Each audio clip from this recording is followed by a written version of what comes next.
Unacademy. Let's crack it.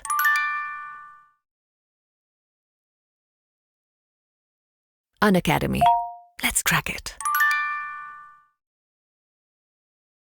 नमस्कार, जय हिंद दोस्तों। मैं शिवमोहन शर्मा स्वागत करता हूं आपके अपने अनअकैडमी प्लेटफॉर्म पे। जैसा कि आप जानते हैं बच्चों कि आपके लिए डेली करंट अफेयर्स की ऐसी श्रृंखला लेके चल रहे हैं जिसमें हम आपको डेली न्यूज एनालिसिस भी करा रहे हैं सुबह 7 से 8 लाइव, जो कि आपके हिंदू और साथ में इंडियन एक्सप्रेस, साथ में जनसत्ता, जो भी ऐसे पेपर्स जो कि आपके बहुत काम के हैं उनकी न्यूज कराते हैं। साथ ही आपके लिए डेली एक ऐसा करंट अफेयर्स का टॉपिक लेके आ रहे हैं जो कि अभी न्यूज में है और उससे प्री प्लस मेंस के भी क्वेश्चन बन सकते हैं। तो ऐसे में हम क्या कर रहे हैं, ऐसे टॉपिक को भी कवर करके चल रहे हैं जिससे आपका भला हो जाए। तो आप इसको बिल्कुल पॉजिटिवली लीजिए और इसको अच्छे से पढ़ने की कोशिश करिए, नोट्स बनाइए, ताकि आपके एग्जाम में बहुत ही आसानी हो जाए इन सब चीजों को कवर करने के लिए। तो बस उसके लिए करना आपको एक छोटा सा काम है कि आप इस यूट्यूब चैनल को तुरंत सब्सक्राइब करिए बच्चों, साथ ही अपने दोस्तों तक शेयर करिए और लाइक और कमेंट जरूर करिए। तो चलिए देखते हैं आज का हमारा चैप्टर क्या है। आज का हमारा चैप्टर है लुईस मॉडल और भारत। क्या है लुईस मॉडल, इसका भारत से क्या संबंध है। आपके इंडियन एक्सप्रेस की जो न्यूज है उसको ही कवर करके चलेंगे हम। इंडियन एक्सप्रेस की न्यूज है, उससे पहले मैं आपका 30 सेकंड का समय लूंगा जैसा मैं लेता हूं हमेशा।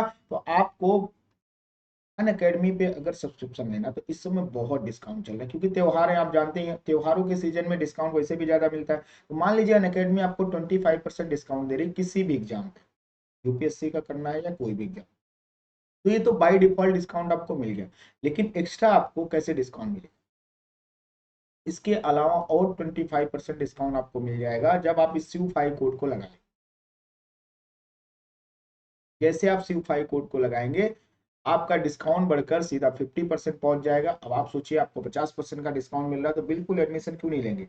एडमिशन लीजिए और ढेर सारा अपने सपने जो आपके हैं उनको साकार करिए। मान लीजिए आपका यूपीएससी ड्रीम है और आपके पास इतने पैसे नहीं है, तो आपको करना क्या है, आपको करना कुछ नहीं है। आप भैया पर मंथ ईएमआई बेस पे अपना पेमेंट करते रहो, जैसे नॉर्मली करते हैं, पर मंथ फीस देते रहो, आराम से पढ़ाई करते रहो इंडिया के बेस्ट एजुकेटर्स के साथ। अब इसको समझने के लिए मैं क्या आपको एक छोटी सी चीज बताता हूँ कि जैसे कि आपको मैं क्यों कर रहा हूँ करने के लिए। तो आप देख रहे होंगे कि हर 3 में से एक सिलेक्शन कहीं ना कहीं, ठीक है, इसके द्वारा कराया गया है, आपके अन अकेडमी के द्वारा। आप देख ही रहे हैं, आपकी भी शायद इसमें से एक अच्छी फोटो लग सकती है। बिल्कुल, आप भी इतने फेमस हो सकते हैं कि आपको पूरा पैन लेवल पर इंडिया जाने। तो इसको समझ के चलना है कि क्या करना है, आपको बस SIV5 कोड लगाना है, 50% के आसपास डिस्काउंट लेना है, और क्या करना है, ढेर सारे एजुकेटर्स जो कि आपके लिए तैयार बैठे हैं आपको ढेर सारी चीजें कराने के लिए, तो बिल्कुल उनसे जुड़ जाना है और तैयारी करना शुरू कर देना है। तो चलिए जल्दी सब्सक्रिप्शन कराइए, आप भी, अपना भी, और अपने दोस्त यार तैयारी जो भी करने वाले बच्चे उनका भी। तो चलिए शुरू करते हैं आज का हमारा चैप्टर। तो हमारा चैप्टर क्या है, लुईस मॉडल और भारत। बात करें अगर लुईस मॉडल चीन के लिए सफल साबित हुआ है, ऑलरेडी एक सक्सेस मिल चुकी है।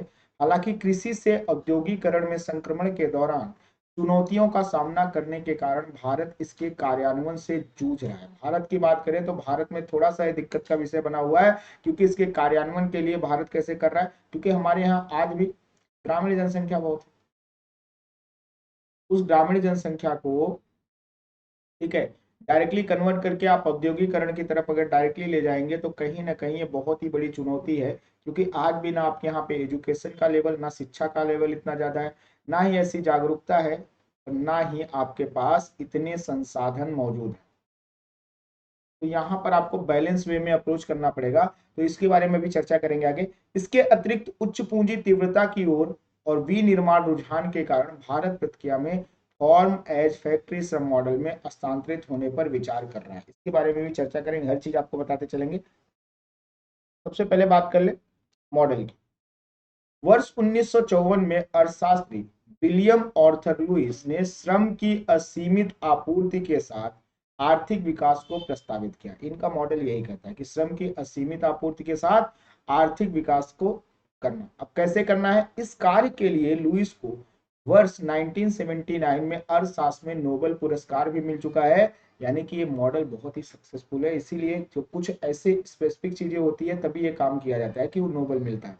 वहीं बात करें, मॉडल के सार ने सुझाव दिया कि कृषि में अतिरिक्त श्रम को विनिर्माण क्षेत्र में पुनर्निर्देशित किया जा सकता है।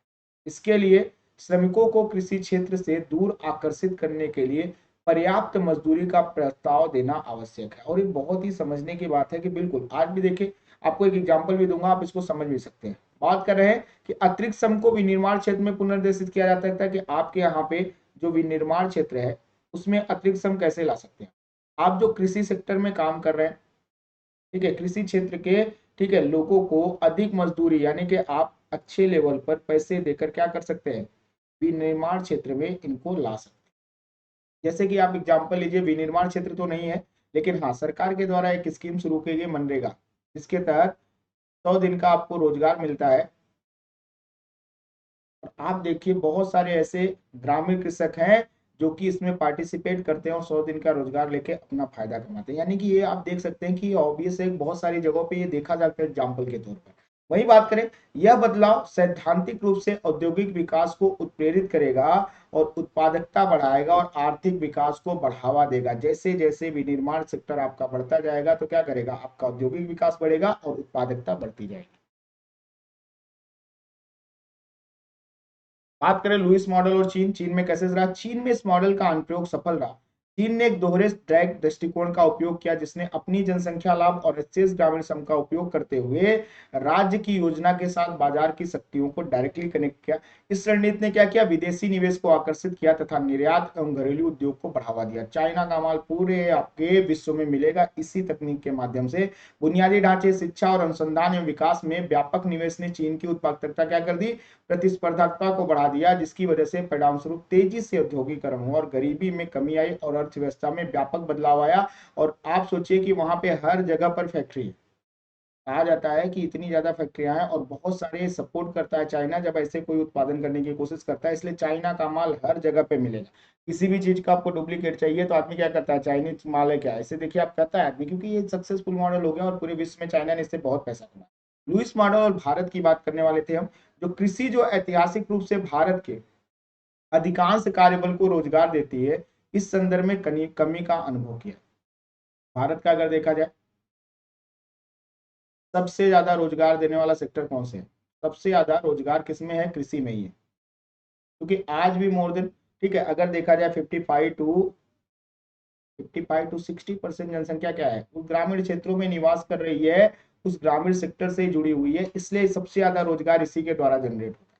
बात करें अपेक्षाओं के विपरीत इस बदलाव से मुख्य रूप से विनिर्माण क्षेत्र को लाभ नहीं हुआ, जिसने रोजगार के हिस्से में केवल मामूली वृद्धि का अनुभव किया। इसका पूरा चार्ट भी आपको दिखाएंगे, ठीक है, आपका पूरा डेटा बताएंगे कि किस तरह से इसको आपको समझाने की कोशिश करें। पहले इसको देखें कि विनिर्माण क्षेत्र में जहां रोजगार वर्ष 2011-12 में अपने उच्चतम स्तर 12.6% से घटकर 2022-23 में 11.4% हो गया है और ये बहुत ही चिंता का विषय है। ठीक है, विनिर्माण क्षेत्र में जो रोजगार 2011-12 में कितना हुआ करता था, 12.6%, और इस समय 2022-23 में यह 11.4% हो गया।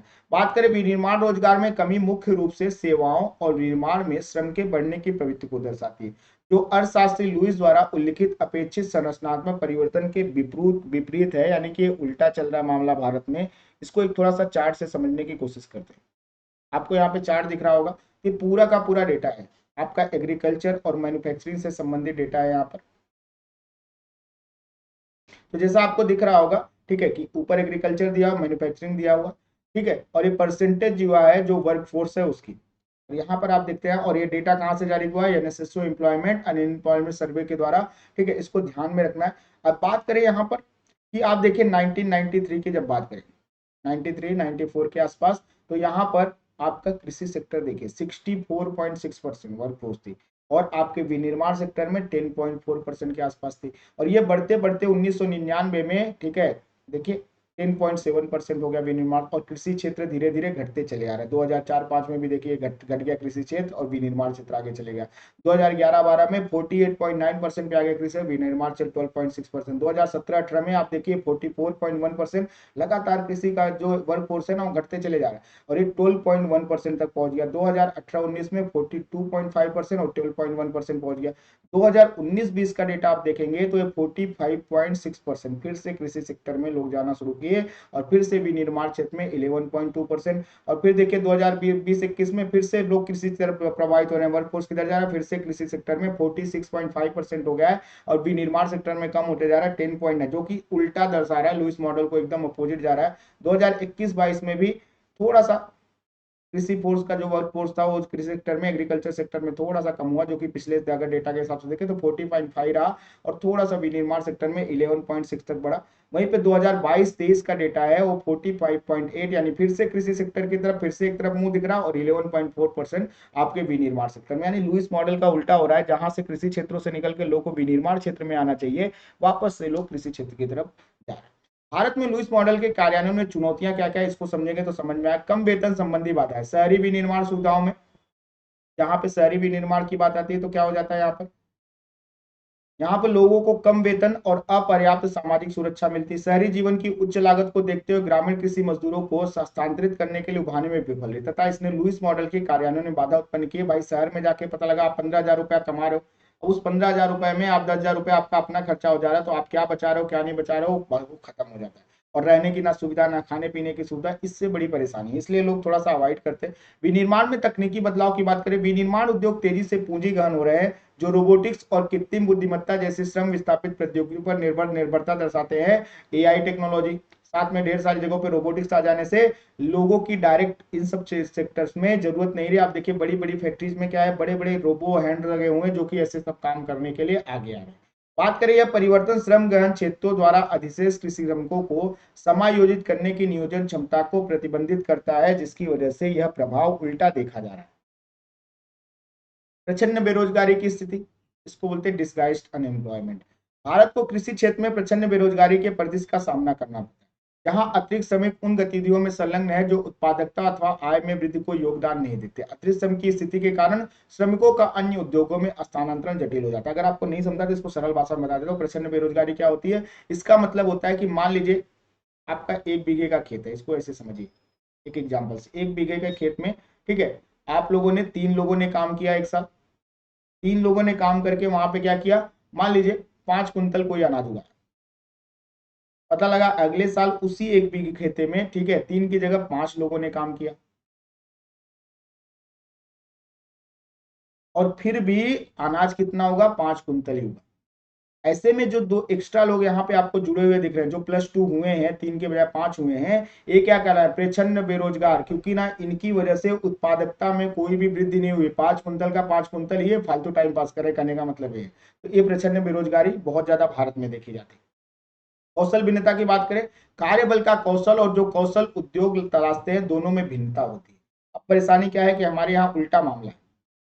वर्तमान शिक्षा प्रणाली आधुनिक नौकरी बाजार की मांगों के लिए व्यक्तियों को पूर्ण रूप से तैयार नहीं कर सकती, जिसके परिणाम स्वरूप कौशल में अंतर की स्थिति उत्पन्न होती है, जो कि उद्योगों में श्रमिकों के नियोजन में बाधा डालती है। और ये बहुत ही बड़ी परेशानी का विषय है कि सबको आप उस सेक्टर्स के लिए तैयार नहीं कर सकते। दूसरी जो सबसे बड़ी समस्या है, व्हाइट कॉलर जॉब पर अत्यधिक जोर। आमतौर पर समाज में व्हाइट कॉलर जॉब्स को तकनीकी अथवा व्यावसायिक कौशल से अधिक प्राथमिकता दी जाती है। तो इसमें क्या प्रॉब्लम है कि ब्लू कॉलर जॉब के प्रति ये पूर्वाग्रह कुशल व्यवसायों और तकनीकी नौकरियों के लिए कार्यबल की उपलब्धता को सीमित कर सकता है, जिससे औद्योगिक विकास प्रभावित हो सकता है। क्या होता है व्हाइट कॉलर जॉब और ब्लू कॉलर, तो यहाँ पर बढ़िया सूट और टाई पहनकर, ठीक है, ऑफिस जॉब करना एक कहलाता है आपका, ठीक है, 9 से 5 बढ़िया ड्यूटी कर रहे हैं। हालांकि कहने के लिए 9 से 5 होती है, फिर भी लोग 9 से 5 ड्यूटी बताकर एक फिक्स सैलरी के साथ, उनको लगता है कि बहुत सोफिस्टिकेटेड जॉब हम कर रहे हैं, तो यह कहलाती है व्हाइट कॉलर जॉब। वहीं पे आपका जैसे, ठीक है, कृषि सेक्टर में लगे हुए आपके मजदूर हो गए, इलेक्ट्रीशियन हो गए, ऐसे जो काम है, ये क्या है, एक कहलाते हैं ब्लू ब्लू कॉलर जॉब। इसमें क्या है, इसमें भैया लगती है मेहनत,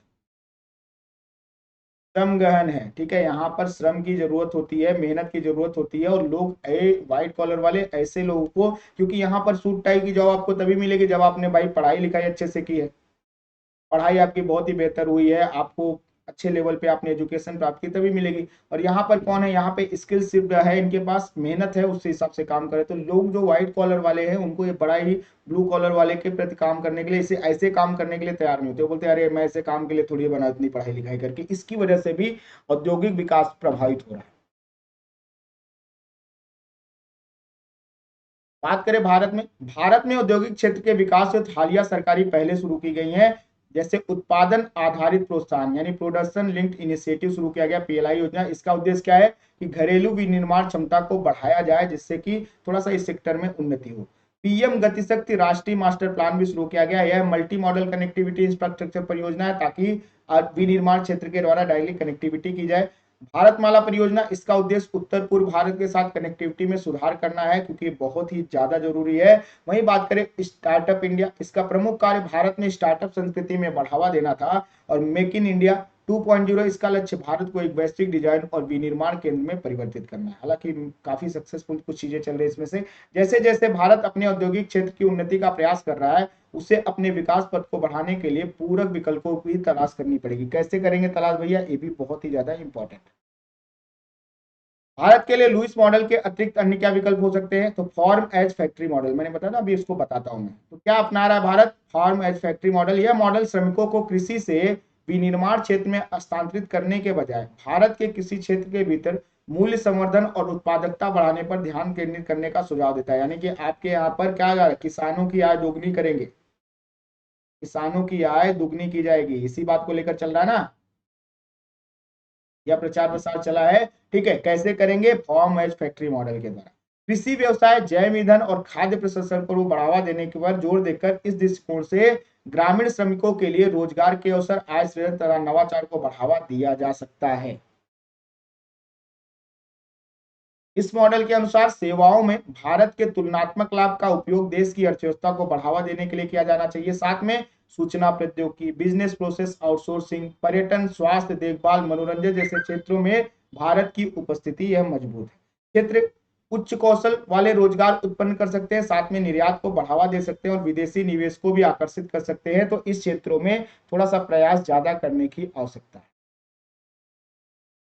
बात करें अमर्त्य सेन का क्षमता दृष्टिकोण, केवल आर्थिक विकास पर ध्यान केंद्रित करने के बजाय अमर्त्य सेन का क्षमता दृष्टिकोण व्यक्तियों की क्षमताओं को और स्वतंत्रता को बढ़ाने पर जोर देता है। अमर्त्य सेन जी आप जानते हैं बहुत ही बड़े अर्थशास्त्री हैं, इन्हें अर्थशास्त्र का नोबेल पुरस्कार भी मिल चुका है।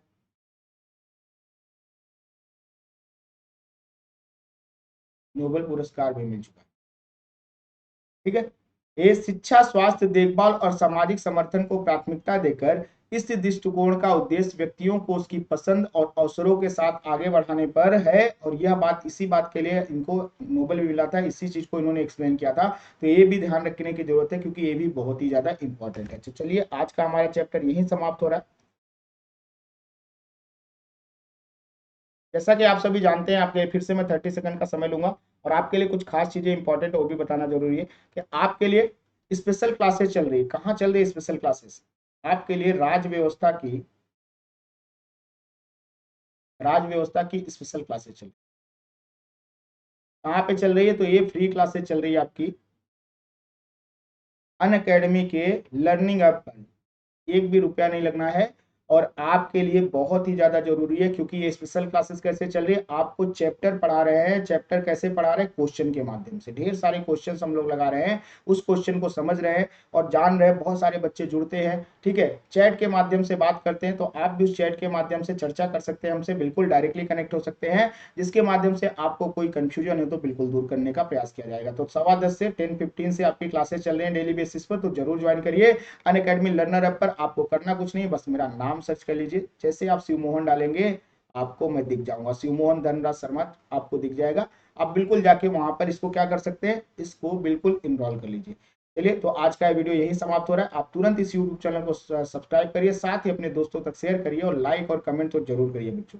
तो चलिए, आज के जो आज जुड़ने के लिए आप सभी का बहुत बहुत धन्यवाद। कल फिर से मुलाकात होगी नए चैप्टर के साथ, तब तक आप सभी को नमस्कार, जय हिंद दोस्तों।